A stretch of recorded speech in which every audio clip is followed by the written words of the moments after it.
السلام علیکم ورحمۃ اللہ وبرکاتہ۔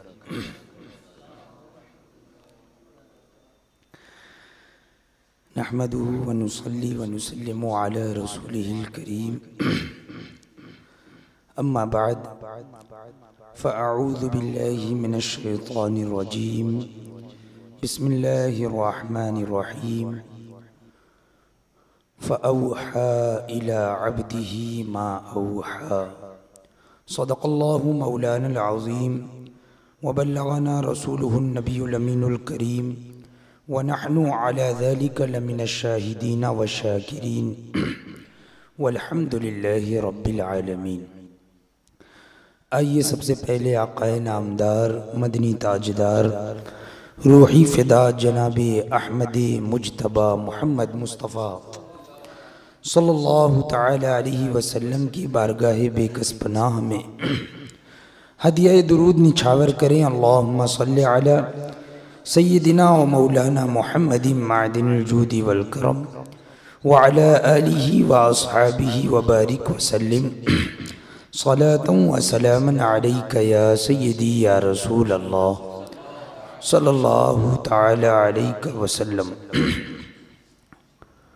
آواز کافی حد تک متاثر ہے، لیکن پھر بھی ہفتہ واری اس دینی نشست کا یہ جو سلسلہ وار درس جال حق ہے، اس میں علم غیب مصطفیٰ صلی اللہ تعالی علیہ وسلم کے ثبوت میں آیات کریمہ کے ذریعے سے اس سے قبل دلائل پیش کیے گئے، آج بھی چند آیات کریمہ پیش کی جائیں گی جن کے ذریعے سے حضور اقدس صلی اللہ تعالی علیہ وسلم کے علم غیب کا ثبوت ملتا ہے۔ قرآن پاک میں ارشاد ہوا ما انت بنعمت ربک بمجنون، جس کا ترجمہ یہ ہے کہ تم اپنے رب کے فضل سے مجنون نہیں۔ اللہ تبارک و تعالی اپنے محبوب سے خطاب فرما رہا ہے کہ اے محبوب، تم اپنے رب کے فضل سے مجنون نہیں۔ اس آیت کریمہ کی تفسیر میں، تفسیر روح البیان میں اسی آیت کے تحت یہ ارشاد ہوا، فرماتے ہیں یعنی آپ سے وہ باتیں چھپی ہوئی نہیں ہیں جو ازل میں تھی۔ ازل میں جو تھی وہ باتیں آپ سے چھپی ہوئی نہیں ہیں، اور وہ جو ابد تک ہوں گی، یعنی وہ باتیں جو ازل میں تھیں وہ بھی چھپی ہوئی نہیں ہیں، اور جو ابد تک ہوں گی یعنی آئندہ جو ہمیشہ ابد، ازل کہتے ہیں کہ جو شروعات ہو، اور ابد کہتے ہیں یعنی آئندہ ہمیشہ تک۔ ازل یعنی ہمیشہ سے، اور ابد یعنی ہمیشہ تک۔ تو فرماتے ہیں کہ آپ سے وہ باتیں چھپی ہوئی نہیں ہیں جو ازل میں تھی، اور وہ جو ابد تک ہوں گی وہ باتیں بھی چھپی ہوئی نہیں ہیں۔ کیوں؟ اس لیے کہ قرآن پاک میں ارشاد ہوا کہ تم اپنے رب کے فضل سے مجنون نہیں۔ مجنون کا لفظ آیا ہے، اور مجنون یہ لفظ جن سے بنا ہے، جن۔ تو فرماتے ہیں کیونکہ جن کے معنی ہے چھپنا، جن کا معنی ہے چھپنا، بلکہ آپ اس کو جانتے ہیں جو ہو چکا، اور خبردار ہیں اس سے جو ہوگا۔ یعنی جو ہو چکا اس کو بھی جانتے ہیں اور جو ہونے والا ہے حضور اس سے بھی خبردار ہے۔ تو اس آیت و تفسیر سے علم غیب کلی ثابت ہوا، یعنی ازل سے لے کر ابد تک کا علم، تو اس سے علم غیب کلی ثابت ہوا، یعنی تمام علوم غیب۔ اور یہاں پر کلی علم غیب، اس سے پہلے میں بتا چکا ہوں کہ مخلوق کی طرف نظر کرتے ہوئے کلی علم غیب، ورنہ تو اللہ تبارک و تعالیٰ کے علم کی طرف نظر کرتے ہوئے تو حضور کا علم یہ بعض علم غیب ہے، لیکن ہم اپنی طرف نظر کرتے ہوئے اور تمام مخلوق اور کائنات کی طرف نظر کرتے ہوئے اگر حضور کے علم غیب کو دیکھیں تو حضور کا علم غیب کلی ہے، یعنی ازل سے لے کے ابد تک۔ اسی طریقے سے قرآن پاک میں ارشاد ہوا وَلَئِن سَأَلْتَهُمْ لَيَقُولُنَّ إِنَّمَا كُنَّا نَخُوضُ وَنَلْعَبُ، کہ اور اے محبوب اگر تم ان سے پوچھو گے تو وہ کہیں گے کہ ہم تو یوں ہی ہنسی کھیل میں تھے۔ اے محبوب اگر تم ان سے پوچھو گے تو کہیں گے کہ ہم تو یوں ہی ہنسی کھیل میں تھے۔ یہ قرآن پاک کی آیت ہے۔ اب اس کا شان نزول کیا ہے، اس کی تفسیر کیا ہے؟ تو تفسیر در منصور اور تفسیر طبری میں یہی آیت اسی آیت کے تحت ہے، اور اس آیت کی تفسیر کو کوئی اور بیان نہیں کر رہا ہے بلکہ جلیل القدر صحابی، قرآن کے عظیم مفسر، جنہیں حضور اقدس صلی اللہ تعالی علیہ وسلم نے جن کے لیے دعا فرمائی کہ اے اللہ انہیں قرآن کا علم عطا فرما، وہ ہیں حضرت عبداللہ ابن عباس۔ تو اس آیت کے تحت تفسیر در منصور اور تفسیر طبری میں ہے کہ حضرت عبداللہ ابن عباس رضی اللہ تعالی عنہما سے روایت ہے اس آیت کے نزول کے بارے میں، وَلَئِن سَأَلْتَهُمْ، وَلَئِن سَأَلْتَهُمْ یعنی اے محبوب اگر تم ان سے پوچھو گے۔ تو یہ آیت اس کا شان نزول کیا ہے؟ تو فرماتے ہیں کہ ایک منافق نے کہا تھا کہ محمد صلی اللہ تعالی علیہ وسلم خبر دیتے ہیں کہ فلاں کی اونٹنی فلاں جنگل میں ہے، ان کو غیب کی کیا خبر؟ معاذ اللہ۔ یہ ایک منافق نے حضور اقدس صلی اللہ تعالی علیہ وسلم کے زمانے اقدس میں، حضور کے ظاہری حیات طیبہ میں، اس منافق نے یہ کہا تھا کہ حضور نے ایک صحابی رسول تھے، ان کی اونٹنی غائب ہو گئی، تو حضور نے فرمایا کہ فلاں کی اونٹنی جو ہے وہ فلاں جنگل میں۔ تو اس منافق نے کیا کہا کہ ان کو غیب کی کیا خبر؟ معاذ اللہ۔ تو یہ آیت کریمہ اس وقت نازل ہوئی۔ تو اس آیت اور تفسیر سے معلوم ہوا، کیا معلوم ہوا؟ کہ حضور اقدس صلی اللہ تعالی علیہ وسلم کے غیب کا انکار کرنا منافقین کا کام تھا۔ حضور کے غیب کا انکار کس نے کیا؟ منافق نے کیا۔ غیب علم غیب مصطفیٰ کا انکار کرنا یہ منافقین کا کام تھا، اور قرآن پاک نے جس کو کفر قرار دیا ہے، اس کو کفر قرار دیا ہے۔ قد کفرتم بعد ایمانکم، قرآن پاک میں ارشاد ہوا کہ تم ایمان لانے کے بعد کافر ہو گئے۔ کس وجہ سے؟ کہ حضور اقدس صلی اللہ تعالی علیہ وسلم کے علم غیب کا مذاق اڑایا، علم غیب کا استہزاء کیا، تو اس وجہ سے قرآن پاک نے انہیں کافر قرار دیا۔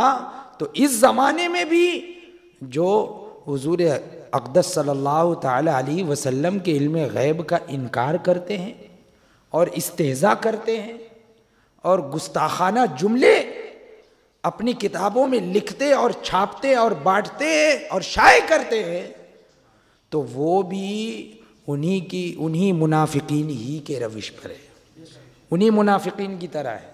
کیونکہ اس آیت کریمہ اور اس کی تفسیر سے پتہ چلا کہ منافقین جو اس وقت تھے ان کا یہ کام تھا کہ وہ حضور کے علم غیب کا انکار کرتے تھے۔ اسی طریقے سے قرآن پاک میں ارشاد ہوا فَلَا يُظْهِرُ عَلَى غَيْبِهِ أَحَدًا إِلَّا مَنِ ارْتَضَىٰ مِن رَّسُولٍ۔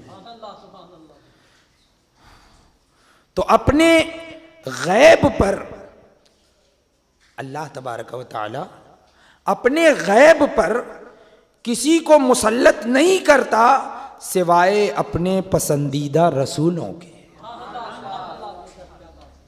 پتہ یہ چلا کہ اللہ تبارک و تعالی اپنے خاص غیب پر، یہاں پر جو غیب ہے نا، یہاں غیب سے مراد خاص غیب، اللہ تبارک و تعالی اپنے خاص غیب پر کسی کو بھی مطلع نہیں فرماتا مگر اپنے پسندیدہ منتخب رسولوں کو ضرور مطلع فرماتا۔ تو تفسیر کبیر میں یہی آیت اسی آیت کے تحت ہے، جس کا ترجمہ یہ ہے کہ یعنی قیامت کے آنے کا وقت ان غیبوں میں سے ہے جس کو اللہ تبارک و تعالی نے کسی پر ظاہر نہیں فرمایا۔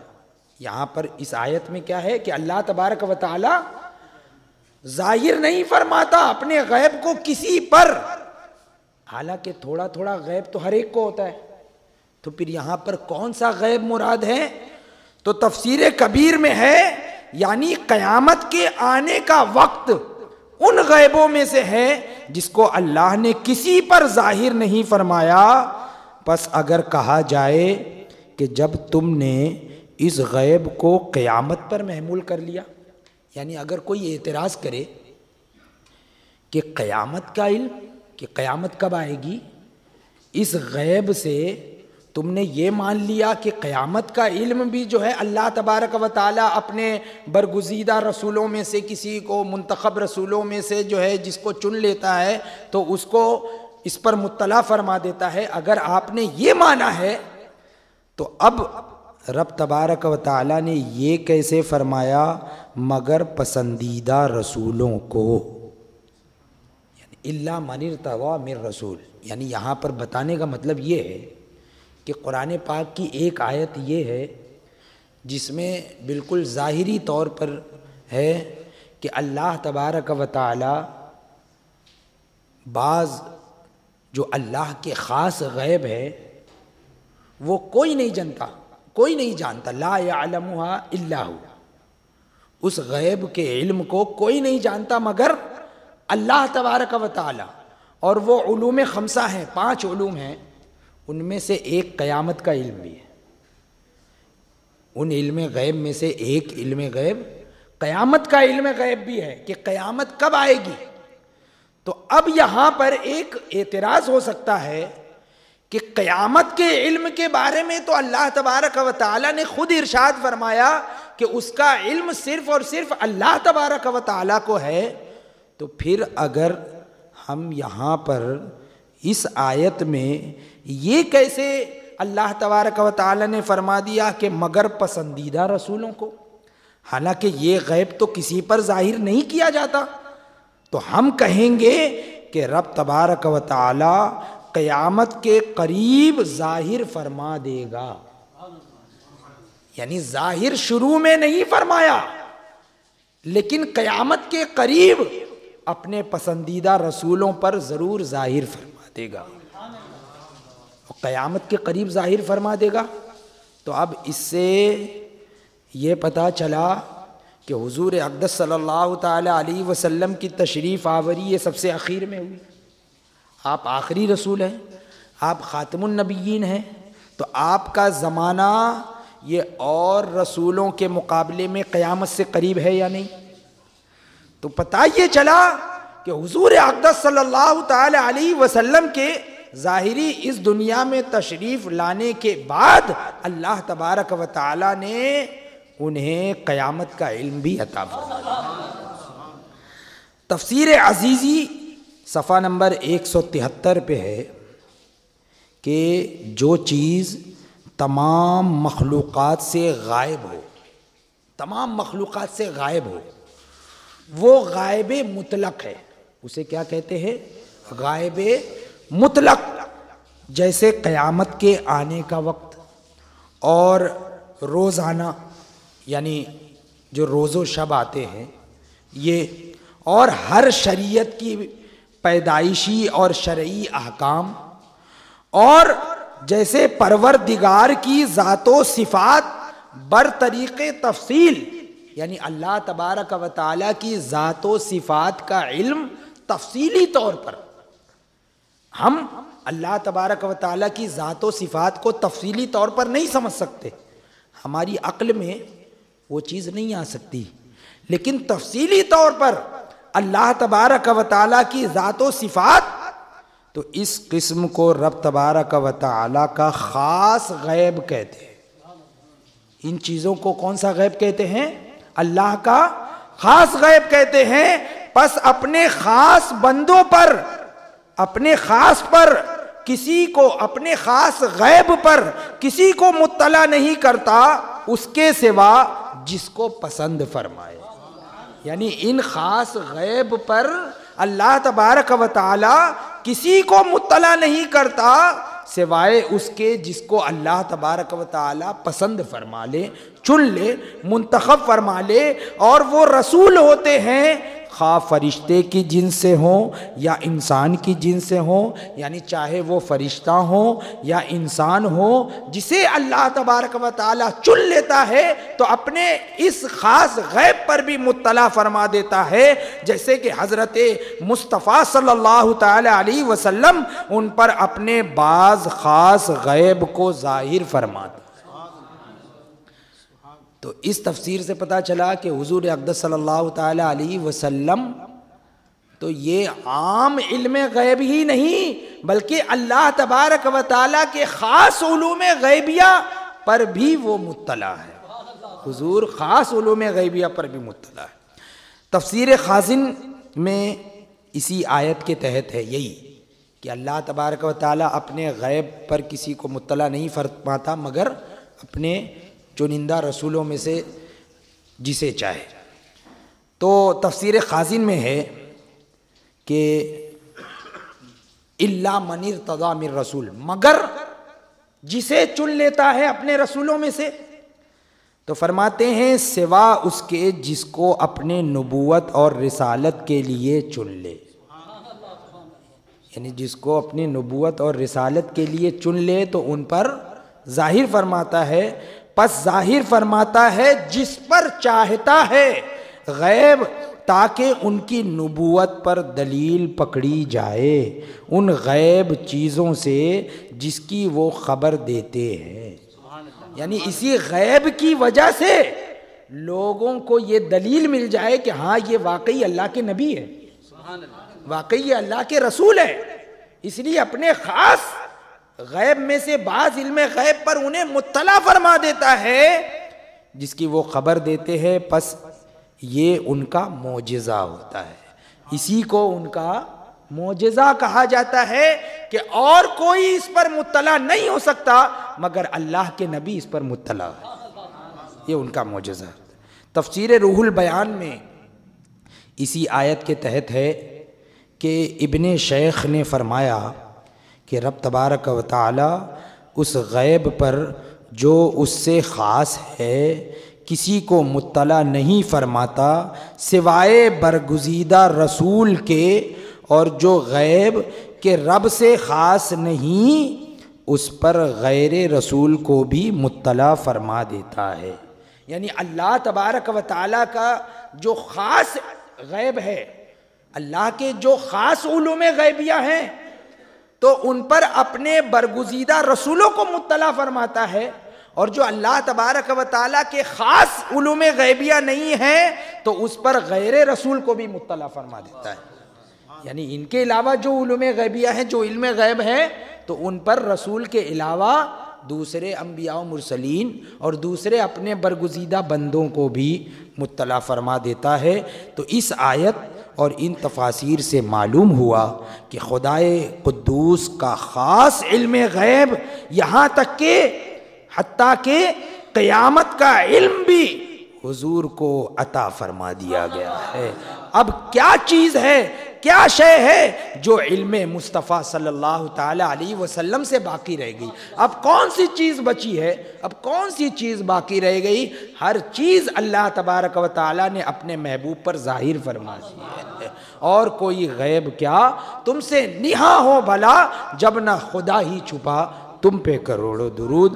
وآخر دعوانا ان الحمدللہ رب العالمین۔ السلام علیکم۔